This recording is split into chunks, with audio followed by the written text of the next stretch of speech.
Hi guys, it's been a long time.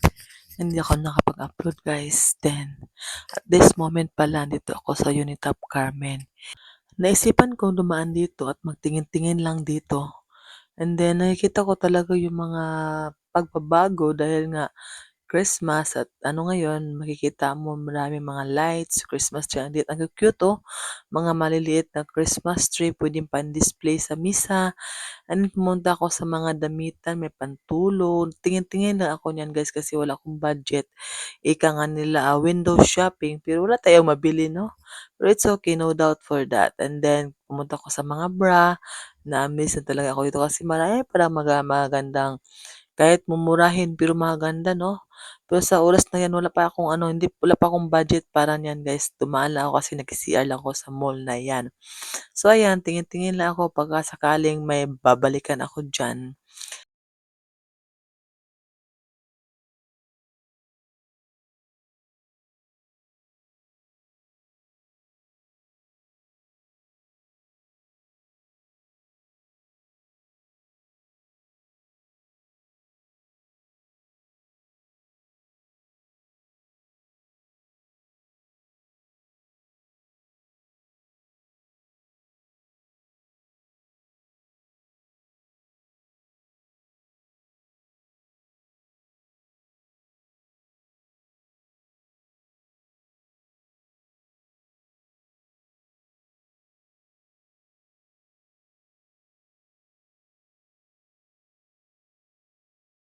Kailangan talaga natin mag-voice over 'pag nasa mall kasi nga may mga music background sila guys.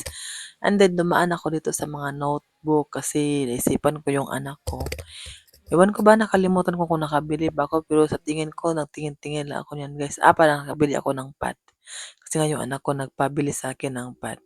And then tingin-tingin lang ako kung magkano ba talaga yung price nila diyan. So nadadala ko talaga yung ano siya, yellow pad na paper guys kasi nga yung anak ko nagpabili talaga siya sa akin.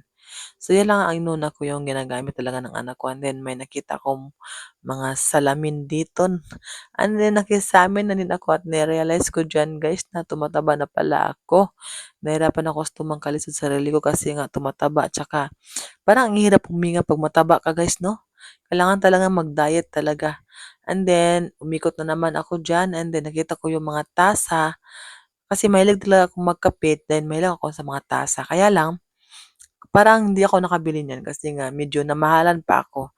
Inuna ko talaga yung pangangailangan ng anak ko. Ano, ₱59. Mahal lang yan para sa akin guys ha. Pero good quality naman, matibay kasi yan eh. Nakabili ako ng isang bisis na tasa diyan. Matibay talaga hanggang ngayon ginagamit ko. Actually, nagkakape ako, ginagamit ko nga ngayon. Transparent siya. Hindi siya nababasag kahit lagyan mo ng napakainit na tubig. So ayan, yung nadala ko na lang ay yung yellow pad and then dumaan ako dito sa mga tasa. Mahilig talaga ako sa mga tasa lalo na yung may mga design guys. Ang hilig ko talaga niyan. Kaya lang sabi ko sa sarili ko, mama, sunod na yan kasi wala pa akong budget. And then nakadaan naman ako dito sa may mga palanggana. Tingin-tingin lang ako diyan guys kasi balak kong bumili sana kaya lang wala talaga. And then titingnan ko 'to parang mura lang 'yan ha. And then lumipat na naman ako sa may mga sink. Ito talaga ang literal na window shopping 'no. Tinuyok o linibot ko talaga yung buong mall. Kung ano talaga makikita ko diyan. May nakikita akong ano, kulungan ng mga aso at tinitignan ko kung paano ba nila ginagawa. Ayan lang pala, madali lang pala basta 'pag may mga ano ka guys, may mga gamit ka. So madali lang and then dumaan na naman ako dito sa may mga payong, raincoat, ewan ko na lang kung ano nasa utak ko niyan, paikot-ikot na lang ako. Na-amaze na talaga ako sa mga paninda nila, may mga hardware din diyan, may mga tools for construction. Oo, nakikita ko talaga and then may nakita ako ano, parang ano ba tawag niyan, Christmas glass 2026 o 2025. Na-amaze ako kasi balak ko sanang balikan 'yan. Nakalimutan ko na kasi wala namang Christmas party nga maatinan ko guys 'no. So ayan, naganda lang ako sa design niya. Medyo cute kasi, hindi ako nagbili. Hindi ko naman kailangan guys, naganda lang talaga ako. Then dumaan ako sa mga Ray-Ban, parang nakabili ako niyan, natagalan ako diyan, eh. So, may nadala talaga akong sunglasses niyan guys and then Pupunta na ako sa my cashier at magbabayad at tingin-tingin muna ako dito sa mga madadaanan ko. Maganda talaga ang mga display nila dito. So, hi guys. Katatapos ko pa lang maglaba guys at maligo. Ano mo yung suklay? And then, bago matulog, skincare tayo. Skincare routine every night. Nakikita nyo ba guys yung melasma ko? Iwan ko ba sa mga nanonood sa mga old videos ko? Malalaman nyo guys kung gaano to kadami dito. Ito yan. Yung naman sa labas eh. Timing na mga tao dito natutulog na. So ito yung ginagamit ko. Iwan ko ba? Ba't ang ingay pa sa labas? Ngayon ako matulog kasi yung buhok ko basa pa. So ito yung ginagamit ko. Cotton tsaka ito. Bago kasi ito. Yan. Feel ko kasi nung gumamit na ako dito, medyo na ano na yun, na-listen yung ano ko ba yung tagyawat ko. Nawala. Hindi na ko tinatagyawat. At saka ito ano siya, parang nabiyak na siya, yung nawawala na yung iba. Ito nabiyak na din Kanya. So gamit ako ng salamin, hindi ko makita. Naantok na ako pero meron pa dito pero pawala na to. Naantok na ako pero hindi kasi maganda matulog ba sa buhok. Yan.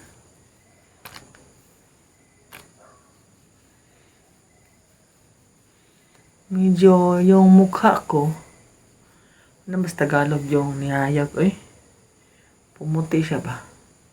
Nawala na yung sunog na portion niya. Mula yung kasi yung mukha ko dati kasi nga sunog. Pero ngayon feel ko na ano siya na naglighting yung mukha ko. Hindi ko kasi yun na-maintain. Ano yung paglagay ko niyan kasi guys, sa isang in 1 week 3 beses ako maglagay, pero ngayon sinusubukan ko na every night talaga maglagay. Then may saan ba yun? Yung ito, may ko naman tawag nito, white cream. Bago ko lang to ginamit pero feel ko naman guys, parang soap yung mukha ko nito. Ito yun Dito sponsored pero nagustuhan ko kasi bumagay sa ko.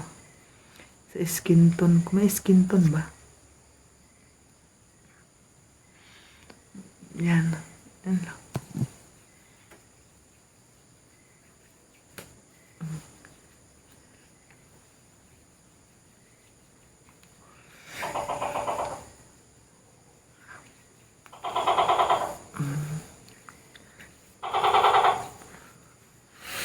And then, mag-lotion tayo kahit matutulog tayo. Kailangan pa rin mag-lotion. Ito yung ginagamit namin ng lotion ng anak ko. Yung ng anak ko, kuminis talaga siya guys to. Sa skin white. Kuminis talaga yung balat ng anak ko guys, tsaka naglighten. Ang sa akin din, naglighten din siya. At saka naman ito, may SPF sun protection. So, maganda talaga siya. Gamitin night and day. Ano ba yan? Healthy glowing skin with sunscreen. With sunscreen na nga siya ito yung display. Kita niya ba? Yan, with sunscreen na yan. So, maganda siya. Pag magkapira ako, bibili agad ako nito. Kasi nga, pansin ko, hindi ma-update yung kamay ko pag mag-drive ako ng motor na mainit. Hindi siya masakit yung portion na nilagyan ko ng lotion. Ito yung gamit ko. Kaya, bili ako ulit nito guys kasi nga, lagi kasi ako nasa daan Whole day ako nasa daan. Then, mainit. Ito, sinubukan ko to. Feel mo talaga, iba talaga yung pakiramdam pag nagamit ko to. yung katawan ko, yung ano braso ko hindi mahapdi. Kasi nung hindi pa ako gamayamit nito, feel ko talaga yung hapdi dahil sa init. So yun lang guys, yun lang ginagawa ko every night guys, yun lang ginagamit ko. Kasi nga wala naman ako ibang brand na gagamitin, yun lang yung makakaya talaga ng bulsa ko sa ngayon guys. Sana ito yung pagmumukha ko mawala na sa screen ako ng cellphone nakatingin. Medyo basa pa yung buhok, patuyuin ko muna bago ako matulog. So see you to this pasensya na kayo guys, intro. See you to the next video guys. Thank you for watching. Matuturo na ako ngayon pag matuyo na yung buhok ko. Sana hindi kayo magsawa manood ang aking mga video, and sana patuloy kayong sumusuporta sa akin guys kahit madalang ako mag-upload. Tsaka hindi maganda yung mga video ko. Patuloy lang, continue uploading. Baka naman kung sakali makatulong sa atin ang pag-YouTube, di ba?